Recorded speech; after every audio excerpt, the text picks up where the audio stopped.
Bahkan dalam jangka panjang, bencana itu menyebabkan klan naga sejati menderita bencana yang hampir menghancurkan. Tetapi untuk Qin Yichen sendiri, jika tidak ada malapetaka itu, jika itu masih di zaman naga sejati, benua 10.000 klan harus tetap menjadi benua 10.000 klan, dan akibat dari malapetaka itu tidak mempengaruhi kota asalnya. Jadi di era naga sejati, benua 10.000 klan adalah sama.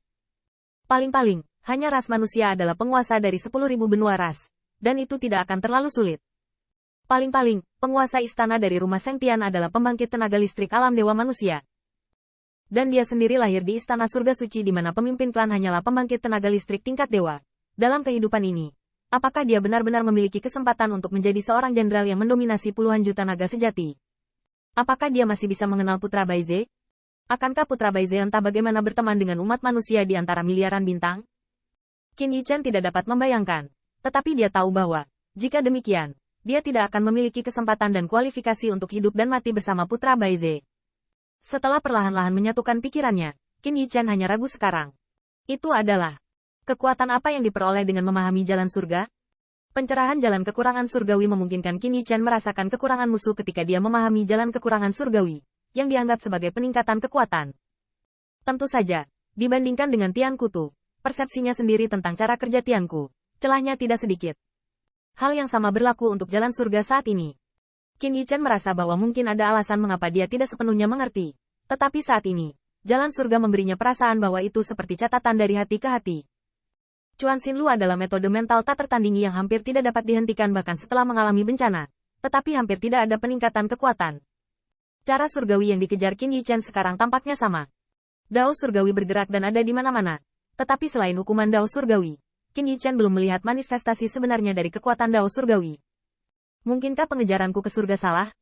Namun, Qin Yichen tidak bisa menahan menggelengkan kepalanya setelah melihat Bai Guanxing, yang sedang mencicipi teh dengan santai. Jika ada penyimpangan, Bai Guanxing pasti akan mengingatkannya. Mungkinkah saya tidak memiliki cukup pencerahan surga? Sulit untuk memadatkan pergerakan surga, dan surga akan datang? Qin Yichen berpikir itu mungkin. Bagaimanapun, makhluk hidup sering menyebut 49 tentang surga. Terlepas dari apakah 49 adalah angka pasti, dia masih jauh saat ini. Tapi ada satu hal yang benar-benar dipercaya Qin Yichen. Itu adalah keberadaan mutlak dari kekuatan surga. Dan sangat kejam. Belum lagi ikatan kontrak surgawi adalah bukti terbaik. Lihat saja banyak pembangkit tenaga listrik di dunia. Mereka juga mengejar jalan surga. Dan mereka terus-menerus mencari warisan yang ditinggalkan oleh Kaisar Mingyang. Kaisar Mingyang menerangi jalan surga. Sehingga langit adalah langit dan bumi adalah bumi. Sehingga langit dan bumi terkenal. Dan kebajikan adalah segalanya. Dan mereka yang kuat belum tentu. Tentu saja, Qin Yichen tidak memperlakukan perut pria itu dengan hati seorang penjahat. Mungkin orang-orang kuat itu menantikan Kaisar Mingyang sambil juga mengejar kekuatan-kekuatan surga. Bahkan jika saya berpikir terlalu banyak, ada begitu banyak orang kuat sepanjang zaman. Dan ada juga banyak orang kuat di alam Kaisar. Mustahil untuk ditipu. Memikirkan hal ini, Qin Yichen meremas kepalan tangan, dan tidak tahu kapan dia bisa menjalankan kekuatan surga yang menyelimuti semua makhluk dan membuat mereka sibuk. Dibandingkan dengan keagungan surga, apa yang paling dipedulikan Qin Yichen saat ini adalah matahari yang terik, murid surgawi naga. Qin Yichen benar-benar percaya pada Tian Tong Yao Yue Kong yang menatap alam Kaisar yang kuat. Karena dia sudah merasakan bahwa di murid surga naga matahari yang menyala-nyala ini, ada kekuatan matahari terkuat.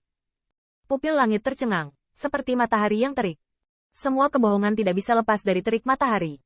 Dan Tian Tong memiliki kekuatan untuk menghancurkan dunia, dan tidak diragukan lagi itu adalah lengkeng yang paling menakjubkan dan paling murni di dunia. Kekuatan ini sekarang dapat dikendalikan Qin Yichen, tetapi pada saat ini, murid surga naga matahari yang menyala-nyala di tengah alisnya perlahan-lahan menyatu, bahkan tersembunyi di tengah alisnya. Karena, Qin Yichen bahkan bisa merasakan bahwa matahari yang terik menghormati pupil langit naga, seperti mata lilin 9 yin. Setelah dibuka, itu akan menghabiskan kekuatan ilahi yang kejam. Zhu Jiyin adalah penyihir leluhur. Anda dapat membuka mata kapanpun Anda mau. Dan Kaisar Matahari juga merupakan Kaisar Dinasti, Kaisar yang agung. Tetapi Qin Yichen tidak dapat melakukannya sekarang. Kaisar Api Matahari sekarang hanya memiliki satu mata tersisa. Melihat Qin Yichen yang menundukkan kepalanya dan berbisik, Bai Guanxing tersenyum. Kemudian ketika Kaisar Qi yang masih bisa melihat, biarkan dia melihat pemandangan yang telah dia nantikan seumur hidup. Saudara Stargazer, saya selalu merasa bahwa saya tidak di sini untuk minum teh hari ini. Sepertinya saya di sini untuk sup ayam. Haha, rasanya semua sama. Dan berbicara tentang Blazing Sun Zunlong Tiantong, ditambah dengan pemikiran Qin Yichen tentang Yin dan Yang Yijing barusan, dia tiba-tiba berpikir. Matahari yang terik adalah yang murni, dan jika itu adalah kombinasi dari Yin dan Yang. Qin Yichen telah mengalami kekuatan Yin dan Yang, tubuhnya yang diperoleh. Sekarang mata kirinya seperti Yang, dan pupil kanannya seperti bulan. Tentu saja, mata dari tubuh yang diperoleh masih tak tertandingi dengan mata naga yang dihormati matahari yang berkobar, tetapi sajak di balik ini sama. Jika murid langit naga yang dihormati matahari yang terik adalah yang murni, maka Yin murni. Hal pertama yang dipikirkan Qin Yichen adalah Xiao Yu. Qin Yichen mengangkat kepalanya. Ling ini duduk di samping telinga kelinci Xiao Yu, yang dengan cerdik menambahkan teh ke saudara-saudaranya, gemetar, berpikir bahwa saudara Tianxing ingin makan daging kelinci.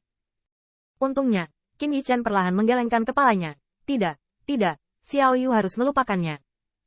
Tetapi Xiao Yu masih lemah dan lemah. Saudara Tianxing, Xiao Yu tidak punya permintaan lain. Saya hanya berharap Anda bisa tidak makan daging kelinci di masa depan. Bisa. Qin Yichen setuju tanpa berpikir. Dia hanya berpikir, jika matahari itu Yang dan bulan itu Yin, Xiao Yu di depannya tidak diragukan lagi adalah kandidat yang cocok. Tapi bagaimana kekuatan Yin murni ini bisa digunakan untuknya? Kaisar Qi yang menatapnya. Apakah dia masih menarik telinga Xiao Yu dan meletakkannya di kepalanya? Ada 3 dewa bulan di dunia, Changxi, Raja Dewa Yueyin, dan Peri Chang'e. Qin Yichen tiba-tiba mendapat ide. Ngomong-ngomong, saudara Guanxing, apakah Changxi punya ahli waris? Bai Guanxing tersenyum. Tidak. Baik. Bagaimana saya bisa mengatakan bahwa Changxi juga merupakan sosok dari periode yang sama dengan 3 kaisar gagak emas? Apakah dia bahkan tidak memiliki pewaris selama bertahun-tahun? Belum lagi Raja Dewa Yueyin. Bagaimanapun, Qin Yichen tidak ingin mencari cetakan Raja Dewa Bulan Yin dalam waktu singkat karena permusuhan yang begitu besar di Tanah Suci Bulan Iblis. Maka hanya Peri Chang'e yang tersisa. Memikirkan hal ini, Qin Yichen menatap Xiao Yu lagi. Tetapi kali ini, matanya penuh dengan pemikiran. Memikirkan sosok ramping yang menjaga Kong Yu sendirian. Memikirkan istana Guanghan yang menghilang. Qin Yichen tidak bisa membantu tetapi merindukannya. Saudara Yue Kong, mari kita temukan istana Guanghan dan Peri Chang'e, kan?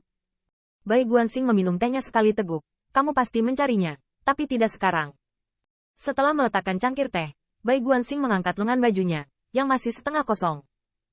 Di sini, Anda mengalami mimpi buruk kali ini, dan saya kembali dari klan Waksu tanpa henti. Dan saya harus kembali setelah saya menjelaskan masalah tersebut.